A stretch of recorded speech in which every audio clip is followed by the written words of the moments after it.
BJP అసలు తెలంగాణ మీకు ఏమి ఇచ్చిందంటే 8 మంది ఎంపీలు ఇచ్చిండ్రు. 8 మంది ఎంపీలు అంటే నాట్ ఏ జోక్ అండి. ఏ ఒక్క ఎంపీ అన్నా ప్రజాక్షేత్రంలో పోయి ప్రశ్నిస్తున్నాడా? ప్రజా సమస్యల మీద, 6 గ్యారెంటీల మీద రైతులు వరదలు వచ్చి కన్నీళ్లు పెట్టుకుంటే పరామర్శలు ఇచ్చేటువంటి పాపాన పోలేదు మీ బీజేపీ ఎంపీలు కావచ్చు, 8 మంది ఎమ్మెల్యేలు కావచ్చు.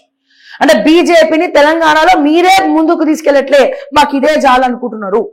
ఎన్ని రోజుల మోడీ పేరుని చెప్పుకొని గెలుస్తారు మీరు? మీకంటూ వ్యక్తిగతంగా గెలవాలని లేదా? ఎన్ని రోజులు మోడీ పేరు చెప్పుకొని గెలుస్తారు? మాట్లాడితే హిందూయిజం గురించే మాట్లాడతారు, కానీ హిందువులు బతుకుండాలంటే కూడా 4 మెతుకులు మెక్కాలే కదా. సో దాన్ని మాట్లాడండి, ప్రజా సమస్యల గురించి మాట్లాడండి, నిరుద్యోగుల గురించి మాట్లాడండి. చాలా సమస్యలు ఉన్నాయి ఈ రోజున తెలంగాణలో. ఐఏఎస్లు చేసేటువంటి అవినీతి గురించి మాట్లాడండి, ఐపీఎస్లు చేసినటువంటి అవినీతి గురించి మాట్లాడండి. ఈ రోజున పోలీస్ స్టేషన్లకు వెళ్తే ఒక్కడికంటే ఒక్కడి కూడా న్యాయం జరగట్లేదు.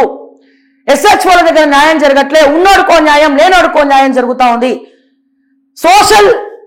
సోషల్ కాజెస్ మీద కూడా మీరు మాట్లాడండి. ఎన్నో సమస్యలు ఉన్నాయి. వాక్చాతుర్యం ఉన్నోడిని, మాట్లాడగలిగినోడిని, స్టమినా ఉన్నోడిని ఎమ్మెల్యేగా నించోబెట్టండి. ఇక బీజేపీ కార్యకర్తలు, ఆర్ఎస్ఎస్ కార్యకర్తలకి పనిచేయాలని ఇష్టమున్నా నాయకుల వల్ల వాళ్ళు తిరగలేనటువంటి పరిస్థితి. తెలంగాణలో బీజేపీ ఉండాలంటే మీరు మారాలి. మార్పు కావాలని ప్రచారం చేసి వాళ్ళని ప్రశ్నించాలి. ఈ ప్రశ్నించడంలో మీరు ఫెయిల్ అవుతున్నారు. ఇప్పుడు మున్సిపల్ ఎన్నికల్లో మరి మీకు తెలుస్తుంది, మీ హవా ఏందో, మీ ఇదేందో మీకు తెలుస్తుంది మీరు మాట్లాడకపోతే.